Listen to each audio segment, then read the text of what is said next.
1971 போரை பற்றி பேசுகிறார்கள். அப்பொழுது நான் டெல்லியில் இருந்தது இல்லை. அதை விட 2 மடங்கு அதிகமாக அடிப்பேன் என்று நரேந்திர மோடி சூழ்நிலை செய்திருக்கிறார். கேபினட் கமிட்டி ஆன் செக்யூரிட்டி மத்திய அமைச்சரவையில் இருக்கக்கூடிய எந்த அமைச்சர்களும் பேசக்கூடாதுன்னு சொல்லி ஆர்டர் போட்டிருக்காரு. ராணுவத்திற்கு கப்பற்படை, விமானப்படை, தரைப்படை மூன்றுவதற்கும் நரேந்திர மோடி ஃப்ரீ ஹேண்ட் கொடுத்துட்டாரு. சுதந்திரமாக இருங்கள், இந்தியாவை பாதுகாருங்கள், இந்த மாதிரி இடத்தை இந்த பண்ணணும்னு சொல்லிட்டு குறைந்தது 150 இடங்களை தாக்குவதற்கான பட்டியல் தயாராகி இருக்கிறது. ஒருவேளை பாகிஸ்தானில் இருக்கக்கூடிய கலவரங்கள் தனக்குத்தானே வெடித்து அவங்களே மண்டையிட்டு தனக்குத்தானே செத்து போயிட்டாங்கன்னு நிம்மதியா போயிடும். காரணம் என்ன என்று கேட்டால், மத்திய அரசாங்கம் தயார் நிலையில் இருக்கிறது. பிரதமர் அப்படின்னு ஒரு சிட்டிக்கு கொடுத்தா ஆர்டர் கொடுக்கணும், அவ்வளோ ஓ கோ ப்ரொசீட் அப்படின்னு போதும், முடிஞ்சு போச்சு, எல்லாம் ரெடியா இருக்குது. இருப்பினும் இந்தியாவில் இருக்கக்கூடிய தீவிரவாதிகளை முதலில் காலி செய்து விட்டு பாகிஸ்தானில் இந்தியாவில் இருக்கக்கூடிய அனைவரும் இந்தியாவிலிருந்து காலி செய்ய விட்டு வேண்டும் என்று சொன்ன பிறகுத்தான் பாகிஸ்தான் மீது இந்தியா போர் தொடக்க இருக்கிறது. இது நடுவே சிவா, அமெரிக்க அதிபர் ட்ரம்ப், ரஷ்ய அதிபர், ஈரான், ஈராக், சவுதி அரேபியா போன்ற முஸ்லிம் நாடுகளினுடைய தலைவர்கள் நரேந்திர மோடிக்கு அழுத்தம் தருகிறார்கள், போரிடாதே என்று. காரணம், நரேந்திர மோடியினுடைய பொது ராணுவ அதிகாரிகளுக்கு நரேந்திர மோடி இனி டம் டம் டம் டம் டம் டம் டம் என்றுதான் அடிக்க ஆரம்பிக்க இருக்கிறது. பொறுத்திருந்து பாருங்கள், இன்னும் 48 மணி நேரம் கெடு வைத்து விட்டார் நரேந்திர மோடி. பாகிஸ்தானுக்கு இருக்கக்கூடிய நிலைமையில் பார்த்தால் உலக மேப்ல வரைபடத்தில் பாகிஸ்தான் இருக்குமா என்ற சந்தேகம் கூட வர ஆரம்பித்து விட்டது.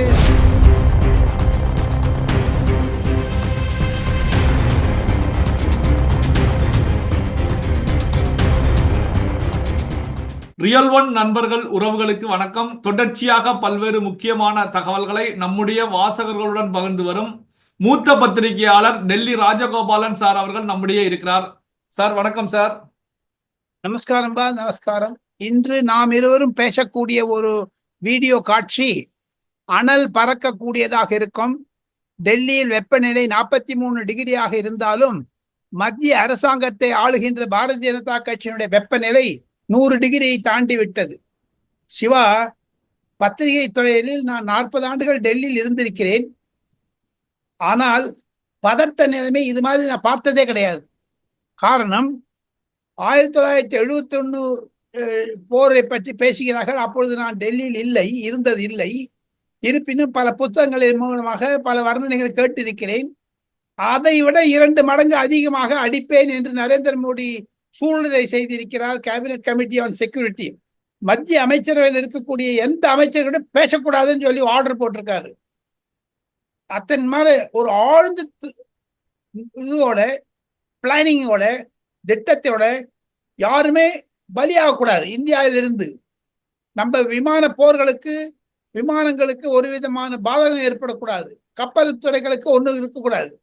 அவங்களே என்ன ஒன்றா பண்ணிக்கிட்டோம். இருப்பினும் நம்ம ரொம்ப கேர்ஃபுல்லா இருக்கணுங்கிறதுக்காக பண்ணியிருக்காங்க. இன்று நாம் இருவரும் பேசக்கூடியது 28 திங்கட்கிழமை ஏப்ரல் மாதம் மதியம் 2 மணி. இன்று காலை 3 மணி நேரம் ராஜ்நாத் சிங்குடன் சீஃப் ஆஃப் ஆர்மி ஸ்டாஃபும் சீஃப் ஆஃப் டிஃபென்ஸ் ஸ்டாஃபும் பேசியிருக்கிறார்கள். அதில் ஒன்று நிச்சயம், ஏன் இந்த ராணுவ அதிகாரிகள் பிரதமரை பார்ப்பதில்லை? ராணுவ அதிகாரிகள் ஏன் ராஜ்நாத் சிங்கோடு நின்று விடுகிறார்கள்? அதே மாதிரி அமித்ஷா அதிகமாக நரேந்திர மோடியுடன் கலந்து ஆலோசிக்கிறார். ஆனால் ஒரு அதிகாரிகள் சந்திப்பதில்லை. காரணம், நம்ம ராணுவத்திற்கு கப்பற்படை, விமானப்படை, தரைப்படை மூன்றுவதற்கும் நரேந்திர மோடி ஃப்ரீ ஹேண்ட் கொடுத்துட்டாரு. சுதந்திரமாக இருங்கள், இந்தியாவை பாதுகாருங்கள், இந்த மாதிரி இடத்தை இந்த பண்ணணும்னு சொல்லிட்டு குறைந்தது 150 இடங்களை தாக்குவதற்கான பட்டியல் தயாராகி இருக்கிறது. பாகிஸ்தானில் உள்ள தீவிர இடங்கள் எங்கு இருக்கிறது என்று அமெரிக்க உதவியுடன், சைனா உதவியுடன், ரஷ்யா உதவியுடன், இஸ்ரேல் உதவியுடன், சவுதி அரேபியாவின் உதவியுடன், ஈரானுடைய உதவியுடன் அவங்களுக்கெல்லாம் சில குறிப்புகள் கிடைத்திருக்கின்றன பல ஆண்டுகளாக. அதையெல்லாம் தரைமட்டத்தில் விசாரித்து அங்க கொண்டு டும் டும் டும் டும் டும்னு ஒரு பாம்பு போட்டுட்டு விடியற் காலை 3 மணிக்கு ஆரம்பிக்க இருக்கிறது. இது மாதிரி அது எந்த தேதியும் குறிப்பிடவில்லை. ஆக மொத்தம் டெல்லி ஒரு பரபரப்பான சூழ்நிலையில் இருக்கிறது. சிவா, தாங்கள் கேள்வி கேட்கலாம். நான் பறந்து ஓடி வந்தேன் தங்களிடம் பேசுவதற்காக. நாம் இருவரும் 12 மணி குறித்திருந்தோம். தாமதமானதற்கு மன்னிக்கவும். காரணம், இந்த சுட சுட செய்திகளை ரியல் ஒன் நேயர்களுக்கு சொல்லிக் கொள்வது இத்தனை வயதிலும் 73 வயதிலும் ஒரு துடிதுடிப்பை தாங்கள் பாராட்ட வேண்டும் என்று நினைக்கிறேன்.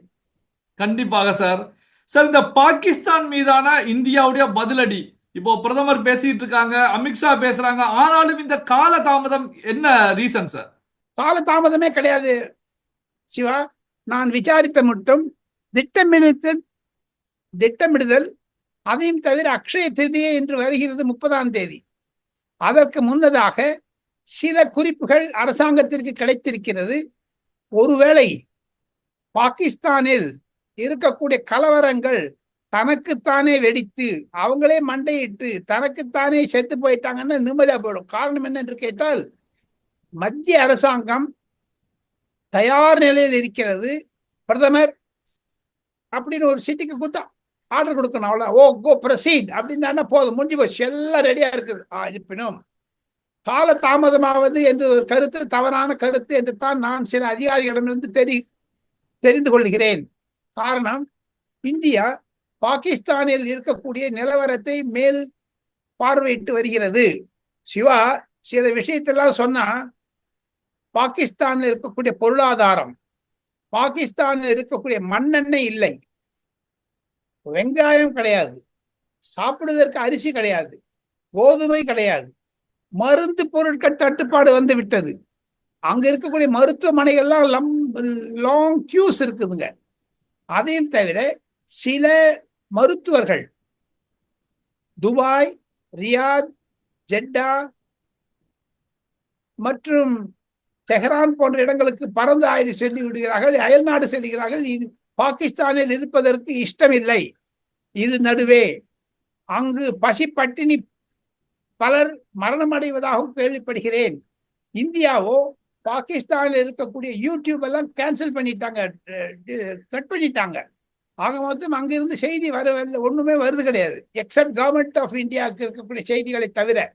இதுக்குத்தான் இன்று மத்திய அரசாங்கம் பிரிட்டிஷ் பிராட்காஸ்டிங் கார்பரேஷன் என்று சொல்லக்கூடிய பிபிசிக்கு தடை விதித்து விட்டார்கள். அவர்கள் எல்லாம் தீவிரவாதிகளை போராளிகள் என்று படம் பிடிக்கிறார்கள். தவறான கருத்து. போதாத குறைக்கு நேஷனல் இன்வெஸ்டிகேட்டிங் ஏஜென்சி என்று சொல்லக்கூடிய என்ஐஏ பல லீடு கிடைச்சிடுச்சு அவங்களுக்கு. இந்தியாவில் இருக்கக்கூடிய தீவிரவாதிகளை முதலில் காலி செய்து விட்டு, பாகிஸ்தானில் இந்தியாவில் இருக்கக்கூடிய அனைவரும் இந்தியாவிலிருந்து காலி செய்ய விட்டு வேண்டும் என்று சொன்ன பிறகுத்தான் பாகிஸ்தான் மீது இந்தியா போர் தொடக்க இருக்கிறது. இது நடுவே சிவா, அமெரிக்க அதிபர் ட்ரம்ப், ரஷ்ய அதிபர், ஈரான், ஈராக், சவுதி அரேபியா போன்ற முஸ்லிம் நாடுகளினுடைய தலைவர்கள் நரேந்திர மோடிக்கு அழுத்தம் தருகிறார்கள், போரிடாதே என்று. காரணம், நரேந்திர மோடியினுடைய பொது பேச்சு பொழுது, மனதின் குரல் பேச்சிலும் சரி, பாட்னாவில் பேசியதும் சரி, மிட்டிமே மிலாதுங்கா, தரையோடு தரையாக நான் போராளிகளையும் தீவிரவாதிகளையும் அங்கு இருக்கக்கூடிய கேம்ப் இருக்கு, அதெல்லாம் நான் தரைமட்டமாக்கி விடுவேன் என்று சொன்னார். எப்படி அம்மையார் ஜெயலலிதா எல்டிடியை பார்த்து, பிரபாகரன் பார்த்து நம் மண்ணில் புகத்து விடுவேன் என்றெல்லாம் சொன்னாரே, அதே சூழ்நிலை தான்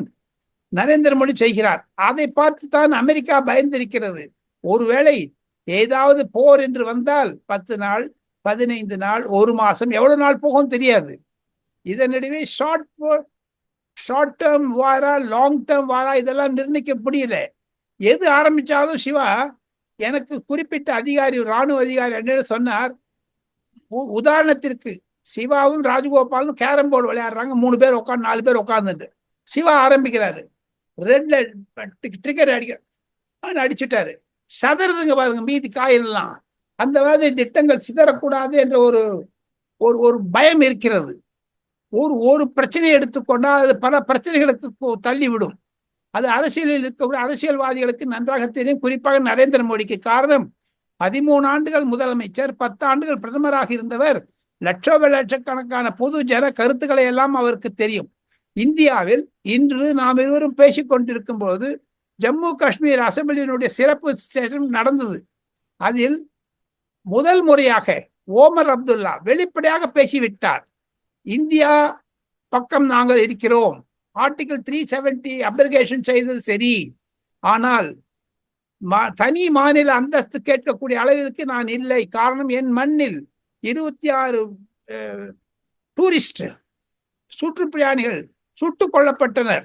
இதற்கு பாகிஸ்தான் தான் காரணம்.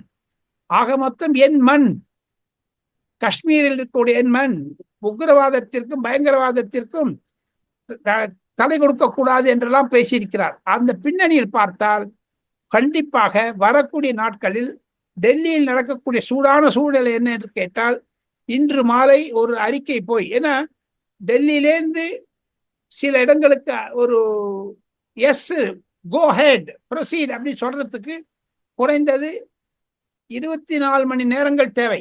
விமானங்கள் தயாராக இருக்க வேண்டும், விமானங்களுக்கு பெட்ரோல் தயாராக இருக்க வேண்டும், கப்பல் படை தயாராக இருக்க வேண்டும், தரைப்படை தயாராக இருக்க வேண்டும். ஏதாவது எதிர்வினை வந்தால் எப்படி இதெல்லாம் பிளானிங் எல்லாம் ஒரு 36-37 ட்ரில் இருக்குங்க. இப்படி பண்ணணும், இப்படி பண்ணணும், இப்படி பண்ணணும். சுதந்திரம் கொடுத்து விட்டார் ராணுவ அதிகாரிகளுக்கு நரேந்திர மோடி. இனி டம் டம் டம் டம் டம் டம் டம் என்றுதான் அடிக்க ஆரம்பிக்க இருக்கிறது. பொறுத்திருந்து பாருங்கள். இன்னும் 48 மணி நேரம் கெடு வைத்து விட்டார் நரேந்திர மோடி. பாகிஸ்தானுக்கு இருக்கக்கூடிய நிலைமையில் பார்த்தால் உலக மேப்ல வரைபடத்தில் பாகிஸ்தான் இருக்குமா என்ற சந்தேகம் கூட வர ஆரம்பித்து விட்டது சிவா. அவ்வளவு தயார் நிலையில் இருக்கிறது இந்திய ராணுவம்.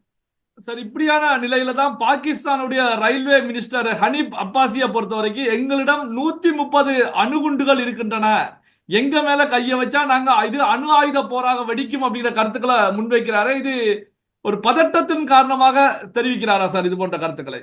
அதற்கு இந்தியா தயாராக இருக்கிறது. இந்தியாவுக்கு இருக்கக்கூடிய நிலைமை எல்லாம் அங்கு இருக்கக்கூடிய ராணுவ அதிகாரிகள் விடுதலைக்கு, அதாவது லீவ் போட்டுட்டு போக ஆரம்பிச்சிட்டாங்க, இருக்க மாட்டேங்கிறாங்க. அது ட்விட்டரின் பக்கத்தில் வருவதை தவிர, அங்கு இருக்கக்கூடிய பத்திரிகைகள் வருவதை தவிர, இந்திய ராணுவத்திற்கு கண்டிப்பாக தெரியும் எங்கு என்ன விஷயம் இருக்கிறது என்று. அதனால ரயில் மந்திரி சொல்லட்டும், இல்ல வேற ஏதாவது மந்திரி சொல்லட்டும், பாகிஸ்தானை அவர்கள் துச்சமாக தான் நினைக்கிறார்கள். சார், இப்போ கர்நாடக முதலமைச்சர் சித்தராமையாவை பொறுத்த வரைக்கும் பாகிஸ்தான் மீது இந்தியா போர் புரிவதை நான் விரும்பல அப்படிங்கிற போன்ற கருத்துக்களை முன் வச்சிருந்தாங்க. சித்தராமையாவுடைய பேச்சுக்கள் பாகிஸ்தான்ல இருக்கக்கூடிய மீடியாக்கள் தலையங்க செய்தியாகவே அங்க வெளியிட்டு இருந்தன, பாகிஸ்தான்ல வைரல் ஆகி இருந்தன. இப்படியான ஒரு சூழ்நிலையில் தான் சித்தராமையா இப்போ யூ டர்ன் அடிச்சிருக்காங்க.